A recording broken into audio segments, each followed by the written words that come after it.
Hi everybody, my name is Vicky and a lot of you will know me as Victoria from Cucina Victoria. I present to you a lot of Greek dishes inspired by my family heritage through Trikala. Riesoma to be precise, which is where both my parents are from. And I also fuse it in with some Italian because I am in Italy and I have so much wonderful produce at hand that I can use. So I tend to do a lot of recipes that sort of amalgamate the two traditions and the two cultures together. So anyway, today I'm going to present to you a dish that's close to my heart, which is Badzina, and it's something that is pastryless, as some of you may be aware. So there's no pastry involved, but we will be using a mix of ingredients. Now, Badzina is a pita, a savoury pie that is made by Central and Northern Greece. And there are varied recipes depending on where people are from, or their family recipes have changed along the way, etc. But today I'm going to show you the one specifically made by zucchini, so kolokithopita they could also call it. Lots of feta, which we all adore, and some fresh garden herbs, and yogurt, Greek strained yogurt, and flour, and some other things that I'll go through with you. So first we're going to prepare the zucchini, which I have already done. So I've grated it using a mixer. You can also do it with a handheld grater. But a good kilo of zucchini is needed. And what we're going to do is put some fresh salt. Okay, and the salt will help draw out the water out of the zucchini, because we want it to be not so damp and sticky. We want it to be able to cook well. So you can leave the salt on the zucchini for a little while to at least be able to bring out, so you can hear that the water is coming out of the zucchini as I'm squashing it. So if you have time on your hands, let it sit for a good half an hour to a few hours, so at least that way it will, I'm putting zucchini everywhere, it will absorb or let out all the water. Okay, so I'm giving it a bit of a squash. Okay, and what I will do now is, once I've given it a good little squeeze through, okay, I'm going to get a tea towel, but I don't mind getting dirty, and I'm going to draw out all the liquid. Okay, so I'll just put a little bit at a time, otherwise it will get quite messy and will go everywhere. Okay, so we'll just squeeze out as much as we can. Okay, so bring it down obviously to the bottom of the tea towel, and just squeeze it so you can see that the juice, a little bit of muscle goes into this. Okay, and most of it's coming out. Okay, so we'll do a little squeeze at a time, and then we'll put it into our bowl, our mixing bowl. Okay, so we'll just keep going until that's finished. So as I'm doing this, I guess we'll just explain a few little things. So as we know that people have a lot of varied recipes and like to tweak them and add their little hints. So you can see, look at all that juice coming out now. That is wonderful, because we don't want to make it, we want to have less flour, farina, because I'm in Italy, I'm always thinking 3 languages. So between English, Italian and Greek, I'm always getting a little confused in my words when I come out Italian, or when I want to speak English, and vice versa. When I'm speaking with my mum back home, she's in Australia, not in Greece, but when I speak with her, there we go, look at that juice.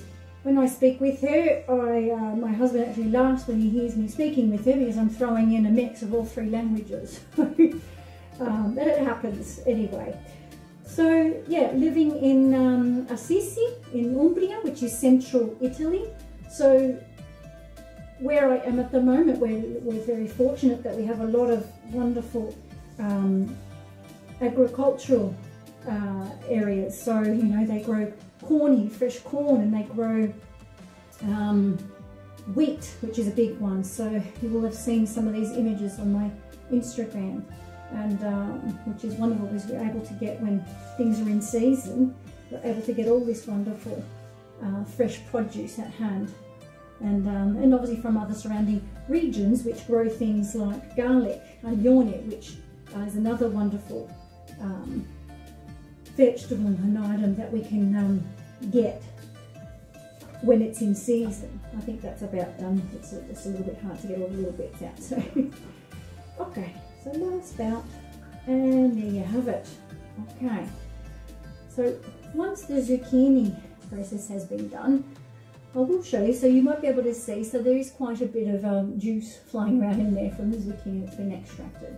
Okay, the next thing we want to do is obviously just open up all the squashed zucchini in there. So we have a lovely big, you know, bowl filled with zucchini that's been strained. Okay, the other thing I want to do is some fresh herbs, wonderful herbs. So I've got some mint here, I've got fennel, I've got thyme that I will put into there. So you can just break it up with your hands, chop it up, however you wish to do it is fine. I'll just break it up with my hand, and oh, the mint is such a wonderful fragrance. Now if you don't like fennel, because fennel is a very particular flavour, you don't have to put it in. Mint is just such a wonderful herb to put in because it really refreshes the palate and it just gives it that lovely aroma inside. So I'm trying to sort through because I've got some thyme sprigs that I want to like pull off the little branches, otherwise they'll be too thick and stringy on the teeth. So I'll just pull off in a moment once I've done the fennel and the mint. But you can put whatever herbs you want. So at the end of the day, whatever your preference is, you know, and as I said, every recipe varies and everyone has wonderful gardens to pick fresh herbs from, or most people, not everyone. And so you can pick whatever is in season and whatever you want to smell as a lovely aroma in your pita and your badzina. Okay, so I'm almost done here. So I've just broken it right up there. As I said, you can use a knife to chop it up nice and finely. And this is some of my thyme. I've got some nice little fresh herbs. So I was able to just go out and get some from my balcony here. I don't have a garden just yet, so one day I'm hoping that I will have a beautiful garden where I can grow all my things from home. Okay, so we're almost done here with putting all the herbs. The next step is just give it a little bit of a mix in with the herbs there. Okay, we have 4 eggs that we want to put in, guys. Okay, so let's see. So we'll put in the 4 eggs, crack in the 4 eggs. Okay, and with eggs, very important, always make sure that you wash and clean your eggs before. We all know where they come from. They're in a barn somewhere where chickens have been laying, so you know, for hygiene purposes, for antibacterial purposes, all the rest of it. Just make sure that your eggs are washed. I use like a little damp cloth with some vinegar. I give them a good wiping and let them to dry off, and there you go. Okay, so eggs are in now. What else do we need? We need some wonderful feta. So I've got about, look, anywhere between 300 to 500 grams of feta. It depends on how much feta you want to be able to taste in here. It's a Badzina. We're Greek, we love cheese. So I'm going to put in probably around 300 grams or so, but make sure you crumble it quite thick, okay? So once the ingredients are all in, I will show you a close-up of, you know, how thick I'm actually going with the feta crumbs. So I'm actually crumbling it in, okay? Okay. And then we'll leave some feta. We'll leave about 100, 150 grams of feta so we can crumble over the top of the badzina, because you want it to be, it's feta, my dear people. Feta is just a wonderful thing. So we want to, you know, really embrace the feta and get that crispness going under the grilling area of the oven. Okay, so I've got my feta in that I want to put in. I might just add a little bit more. Okay. Love feta. Feta goes into a lot of my cooking. Okay. And then I'll put in my strained Greek yogurt. I have around 200 to 300 grams. Just have a play around, see what the quantity is like in your bowl as to how much you want to put. And again, it needs to be a good Greek strained yogurt. Okay. I did buy Greek yogurt, but it needed to be strained just a little bit more, so I left it in there overnight overnight in the fridge, and a little bit whole. Even though it was a Greek yogurt, it still had heaps of whey that was coming out of it. So yes, so look, I'm going to give you a little close-up just to see how you're going, so you can visually see how I have gone with my mixing. Okay, so here is our mixing bowl with all the delicious and wonderful feta that we've crumbled in nice thick pieces, the 4 eggs, the 1 kilo of zucchini, and all our fresh garden herbs that we just broke up into there. Okay, so the last thing we're going to put in is our lovely Greek strained yogurt. Okay, so let's move on to the next step. Okay everybody, so we've had a look into the bowl. We can see what all our ingredients are looking like in there. The yogurt was going to be added in now, okay? So let's start to try and Just trying to mix in as well the eggs a little bit, just get a nice consistency. Okay. Okay, so now I'll bring in that yogurt. Okay. Okay. Oh, and look, in salt and pepper seasoning, of course. So, a little bit of cracked pepper. Okay, as much as you kind of like wanting to see in there. A little hint of olive oil. Don't be shy of olive oil. Put it in there.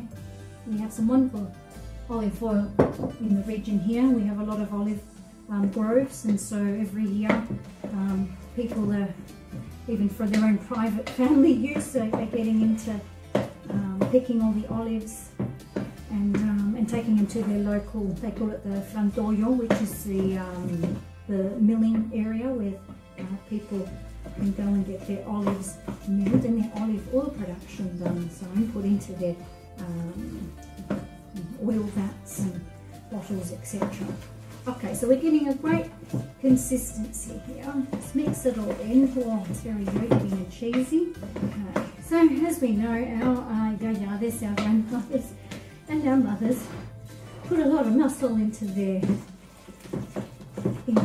cooking, and they didn't have no blenders, people. They had no blenders to mix this in. They just used their good strength that they had. They didn't think about it, they just did it. Okay, and you know, just, you know, one memory that just came to my mind now is that my mum explained to me that my grandmother, so her mother, had 24 people, or 23 people in her family. I will show you what this looks like in a minute, but yeah, she had an extended family, which was quite special. She had her orphan cousins that unfortunately lost their parents at a very young age. So my grandmother and grandfather, bless their soul, brought in other cousins, my mum's cousins, into the family, and so they were a family of 23. And my mum would tell me that my grandmother would make things like badzina, and obviously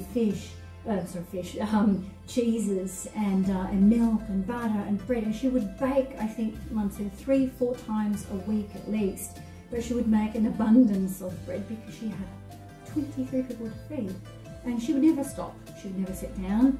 She would work in the fields, collecting the tobacco and the cotton and everything, looking after the animals, getting milk from them, so they never stopped. So, you know, just something to think about, that, you know, their times were difficult and they used an immense mental strength to get them through, but also, you know, the love that they had. Mum said one thing that they never did was argue. They always had harmony and peace in their family, even though they had so many in the family, and that's something that's, you know, really lovely to hear.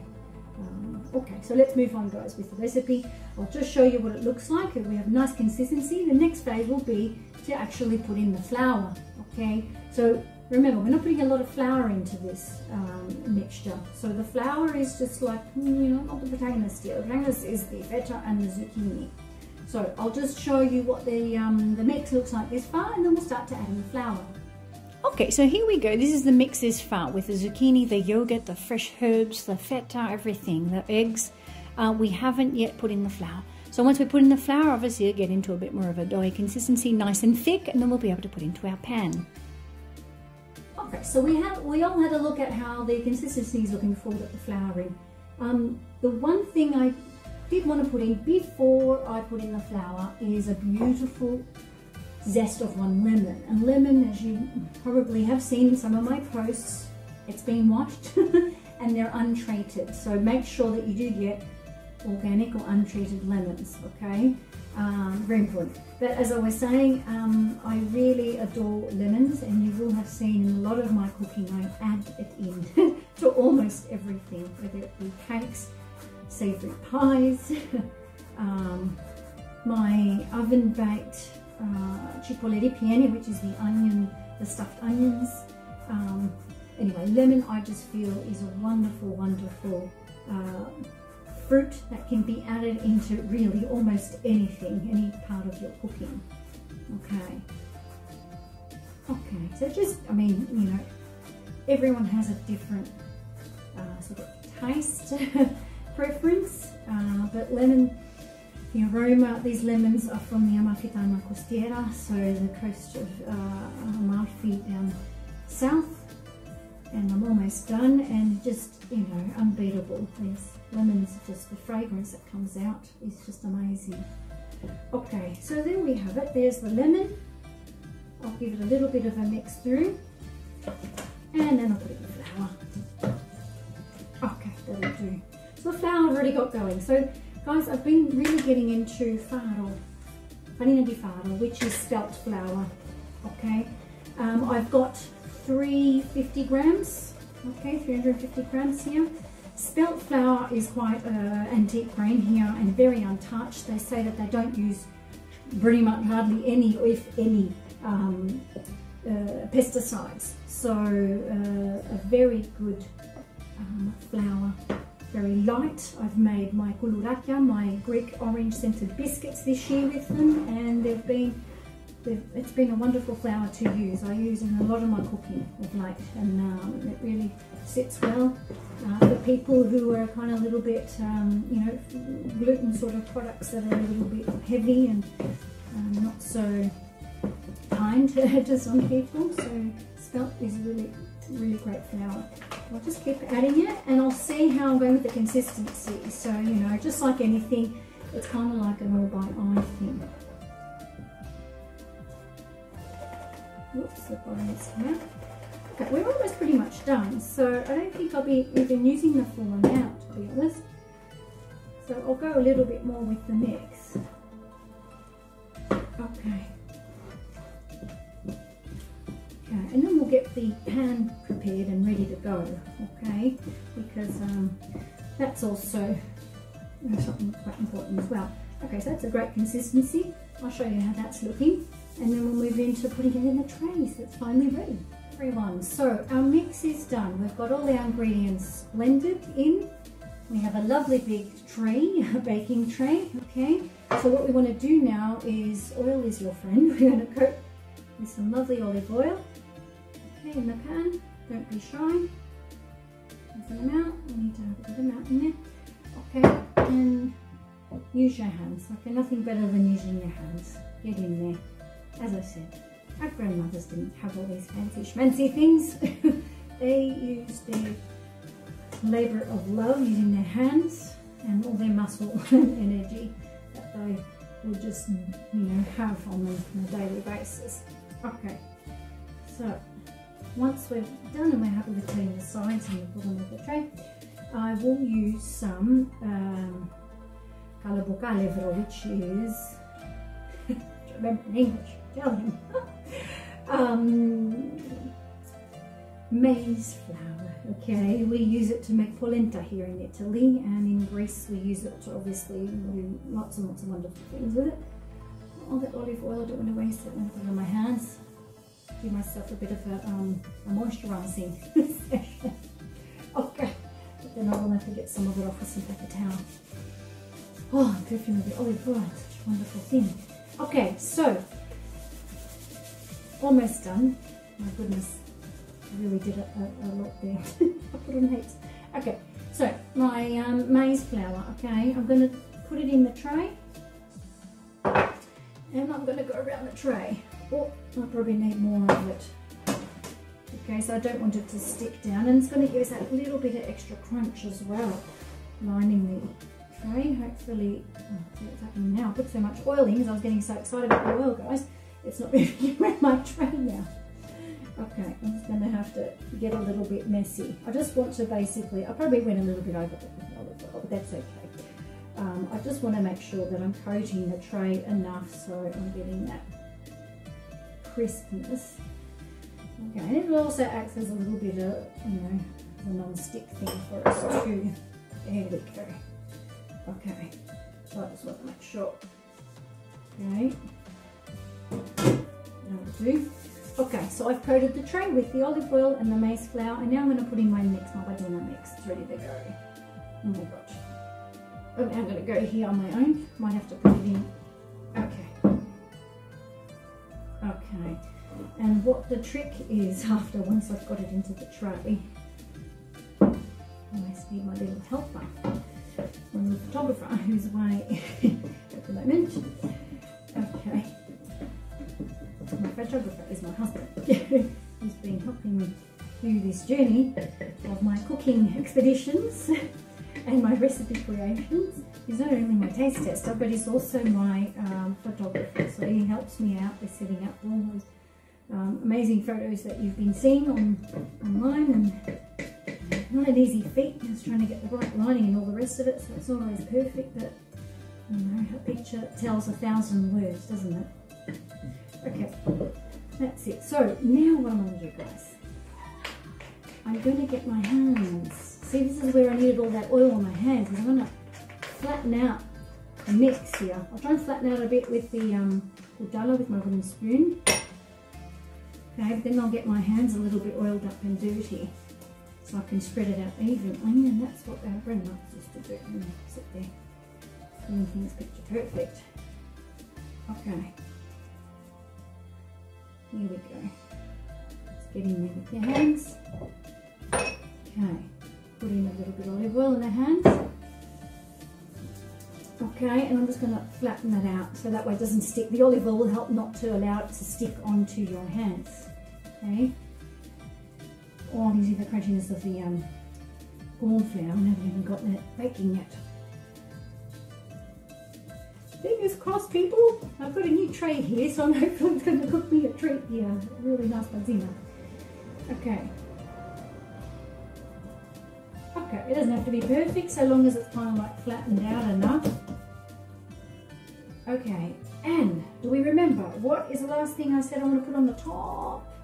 I want to crumble some yummy feta. Okay, just to get it crispy and nice. So I'm just going to go ahead and just take as much feta as I want and just crumble it on the top. Because once that comes out of the oven, that will be just amazing. Now I wasn't going to probably use the whole feta, so what I might do is just grab it. I have a hand here. Oh, that'll do. Okay. And yes, I can get Trikalini feta. So I can get feta from my parents' home country or home village here in Italy, which is wonderful. My husband's very excited about that fact too. We get yogurt and feta from there. So guys, I've gone a bit nuts with the feta, but you know what? I like it. Okay, that's it. I've gotten really messy, but a job well done, and it's in the tray and it's ready to go in the oven now. So I've been warming up my oven at 180 degrees. What I will do is just crack a little bit of extra pepper on top and sprinkle it with a little bit more olive oil. Olive oil is our friend here in Greece and Italy. As we say, una fazza una razza. My Uncle Pete, bless him, Barbapita, who always says that to me to this day. Okay, ready to go in the oven, guys. So this is our wonderful badzina, okay, ready to go in. Here we go. There we go. A big tray of goodness. So we'll see it when it comes out of the oven soon. So everybody, so here's the badzina. I've just pulled it out of the oven, and what a wonderful color. I did leave it in for a good hour, so as you can see, it's crispied up fantastically on top. So here is the Trikalini badzina with kolokithia. So the badzina with zucchini and feta and all the lovely fresh herbs that we have put into the pita. So I hope that you enjoyed this recipe, and hopefully that you'll be able to make it at home and send me all your lovely pictures of your homemade badzina. So thanks everyone, and I hope you enjoyed.